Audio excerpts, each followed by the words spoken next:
Uriel Gottlieb, bonjour, Boker Tov.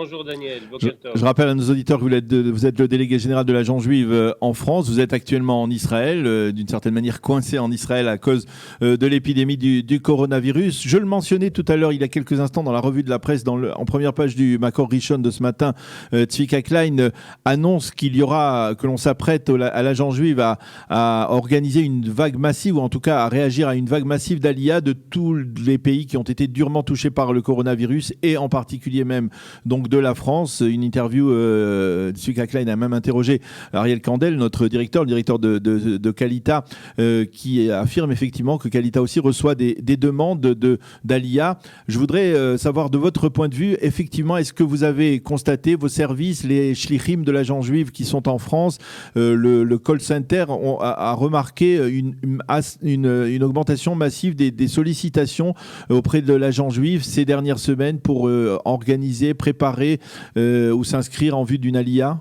de France? Oui, alors tout à fait. On voit ces derniers jours, ces dernières semaines, une augmentation du nombre de demandes, du nombre d'appels à l'agence juive pour des demandes d'Aliyah ou pour des demandes d'informations concernant l'Aliyah. Il est difficile de savoir aujourd'hui cette crise. Il faut rappeler quand même que c'est avant tout une crise sanitaire, mais qui a évidemment des répercussions sur tous les domaines de la vie, aura beaucoup de conséquences sur l'Aliyah. Ce qui est évident, c'est qu'aujourd'hui, en tout cas, on voit au niveau de la prise d'informations, des demandes d'ouverture de dossiers d'Aliyah, on voit une augmentation ces derniers jours.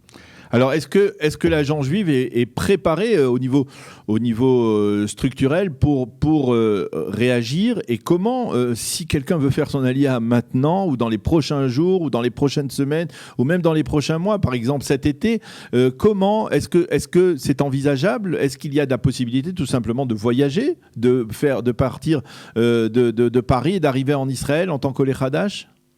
Alors, c'est possible. Depuis 1950, depuis que la loi du retour a été votée à la Knesset, l'État d'Israël n'a jamais stoppé l'Aliyah à aucun moment de la vie de l'État d'Israël. Et aujourd'hui encore, malgré les difficultés liées au corona, l'État d'Israël continue à recevoir des olim. Expliquez-nous comment ça se passe, parce que on sait bien que les frontières israéliennes sont fermées et que en plus, d'une certaine manière, seulement les citoyens israéliens qui ont la nationalité israélienne sont autorisés à arriver en Israël. Comment ça se passe concrètement? Alors, une personne qui veut faire son Aliyah pour l'État d'Israël à partir du moment où elle a terminé toute la procédure d'Aliyah, et je vais parler tout de suite, je vais expliquer comment est-ce qu'il faut faire aujourd'hui pour les personnes qui sont intéressées à concrétiser leur Aliyah. Toute personne qui a reçu un visa d'Aliyah, donc qui a terminé la procédure d'Aliyah, ces personnes-là sont pratiquement déjà considérées comme israéliennes. C'est-à-dire qu'aujourd'hui, sont autorisées à rentrer sur le territoire israélien ou des personnes effectivement qui ont déjà la nationalité israélienne ou des personnes qui font leur Aliyah. Voilà, ce sont effectivement les deux seules catégories de personnes qui ont le droit de rentrer en Israël. Il y a évidemment des difficultés pour voyager, puisqu'il y a l'espace aérien israélien est pratiquement fermé. Il n'y a pratiquement pas de vol direct entre la France et Israël. Il y en a encore là maintenant une fois de temps en temps. Mais les personnes qui continuent et qui ont vraiment envie de concrétiser leur aliyah ces jours-ci, nous nous arrangeons pour leur trouver un trajet qui passe parfois. Voilà, on a des personnes qui ont fait leur aliyah il y a quelques jours, qui sont passés par la Biélorussie, par exemple, qui ont encore des vols de mines vers Israël. Donc voilà, donc l'agence juive continue d'accompagner toutes ces personnes et on continue à trouver des solutions, même si parfois elles sont complexes, même si parfois elles sont longues, mais on trouve le maximum de solutions pour ces personnes. Pour les personnes qui sont en procédure, les personnes qui n'ont pas encore terminé leur dossier, des personnes qui veulent ouvrir leur dossier, l'agence juive, en partenariat évidemment avec l'État d'Israël et avec tous les ministères en Israël, essaye de faire au mieux pour continuer à aider les gens. Et ce qu'on a mis en place dernièrement, grâce encore une fois à l'accord de l'État d'Israël, on a commencé à faire des entretiens en ligne. C'est-à-dire que si jusqu'à maintenant les personnes qui devaient avancer dans leur dossier devaient se présenter dans les bureaux de l'agence juive pour pouvoir rencontrer un conseiller d'Aliyah, on a commencé à mettre ça par Zoom, en ligne, pour permettre aux gens de continuer malgré les difficultés. Alors oui, bien sûr. Alors quelles sont les motivations des gens qui vous ont sollicité ces dernières semaines, hein, depuis le début de la crise? Est-ce que c'est parce qu'ils voient que la crise est moins bien gérée en France qu'en Israël? Est-ce que c'est parce que, tout simplement, ça a été un déclic pour eux, cette crise du coronavirus? Expliquez-nous les motivations de ceux qui sollicitent l'agence juive. Alors, Daniel, je pense qu'il faut déjà rappeler que, et ça on le sait, il y a de nombreux juifs en France qui réfléchissent à l'ALIA depuis longtemps. C'est pas quelque chose de nouveau. Mhm. L'ALIA, de manière générale, c'est pas une décision qui est prise du jour au lendemain, mais c'est plus un acte qui suit un processus de réflexion. Une réflexion qui peut être, qui est souvent identitaire, liée à des facteurs culturels, historiques, religieux. Voilà, mais c'est quelque chose qui, globalement, c'est un processus qui existe déjà depuis longtemps chez beaucoup de juifs de France. Il y a aussi ceux qui sont partis, une partie de leur famille vit déjà en Israël, ou alors parce que ces gens ont déjà fait leur aliyah à l'époque quand ils sont montés directement d'Afrique du Nord, ou parce que ces 10 dernières années, il y a eu une vague d'aliyah importante de France, et que certaines personnes qui sont aujourd'hui coincées en France, entre guillemets, ont envie de rejoindre leur famille ou leurs anciens voisins. Et est-ce qu'il n'y a pas un risque qu'une partie de ces gens-là souhaitent tout simplement devenir israéliens parce que puisque seuls les Israéliens peuvent arriver en Israël, eh bien uniquement peut-être pour retrouver leur famille, eh bien être israélien sans obligatoirement vivre en Israël, c'est une option envisageable dans ce contexte actuel? Alors, c'est une option, qui existe. Voilà, ce que je dis, c'est qu'en fait, l'idée de l'ALIA trotte dans la tête de beaucoup de personnes depuis longtemps. Je pense que ce qui se passe actuellement, c'est que la fermeture soudaine des frontières, ça a remis en cause beaucoup de certitudes. Toutes les personnes qui réfléchissaient un jour à l'IA en disant un jour, je prendrai un avion et je ferai mon ALIA, tout d'un coup, ces événements ont montré que la fermeture des frontières, c'est une évidence jusqu'à il y a quelques semaines.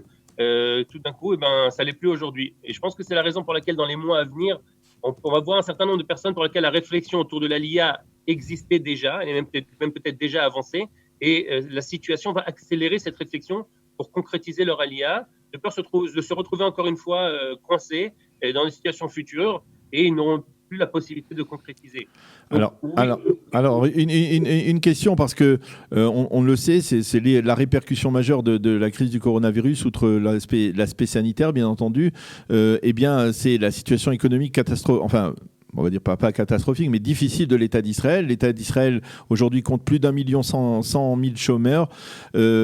Comment fait-on, par exemple, aujourd'hui, que répondez-vous, par exemple, à des candidats à l'ALIA qui viennent, par exemple, des couches sociales défavorisées, des banlieues difficiles de Paris, et qui disent nous voulons monter en Israël, nous avons vu ce qui se passe en France, nous voulons monter en Israël, même s'il y a une crise économique sans précédent.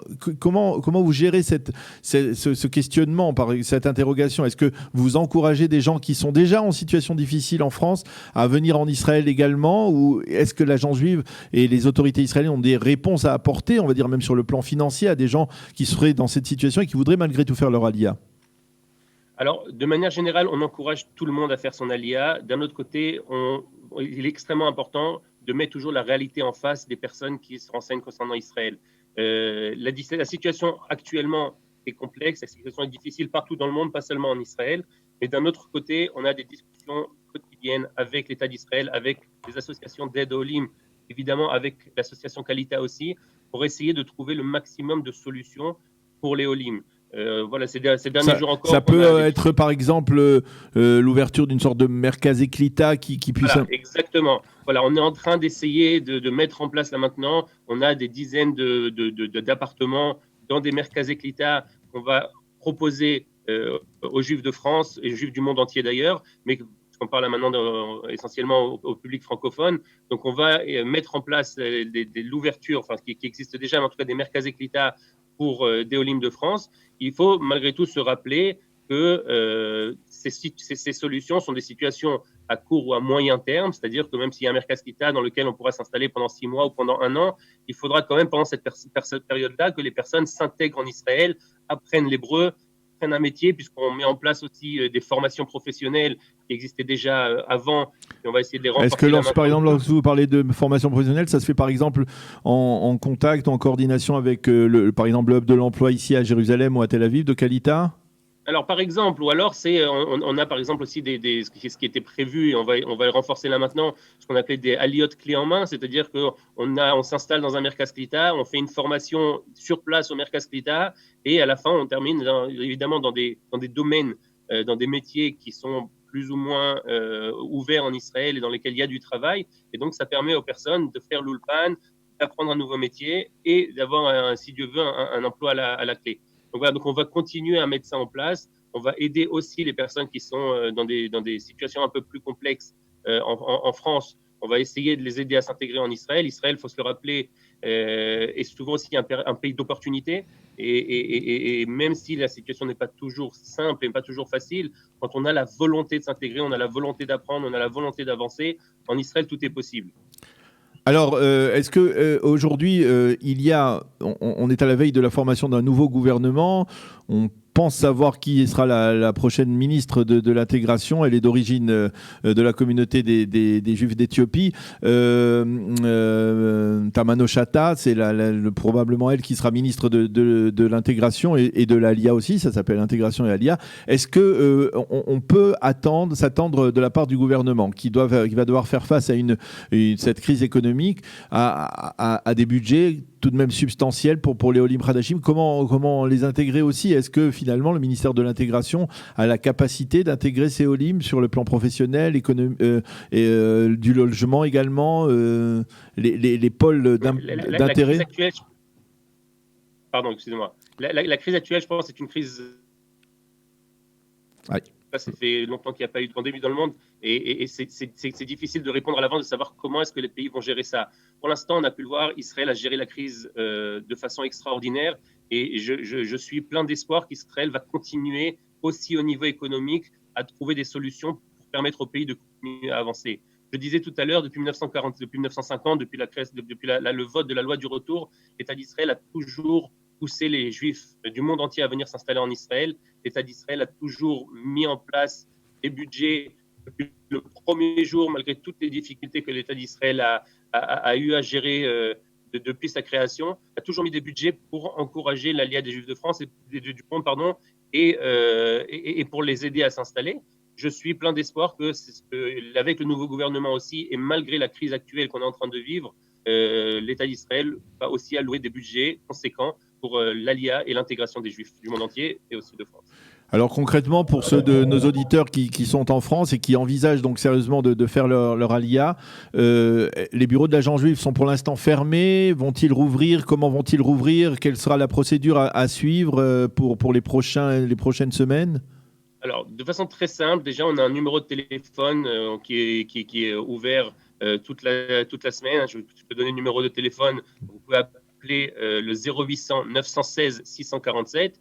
C'est le numéro de téléphone de l'agent juif auquel vous pouvez appeler n'importe quand. On pourra déjà commencer à vous renseigner. Vous pourrez dès maintenant même ouvrir des dossiers d'ALIA. Ce qu'on conseille généralement, c'est d'assister à des réunions d'information dans lesquelles on explique toutes les procédures d'ALIA, dans lesquelles on explique un petit peu comment bien se préparer à l'ALIA.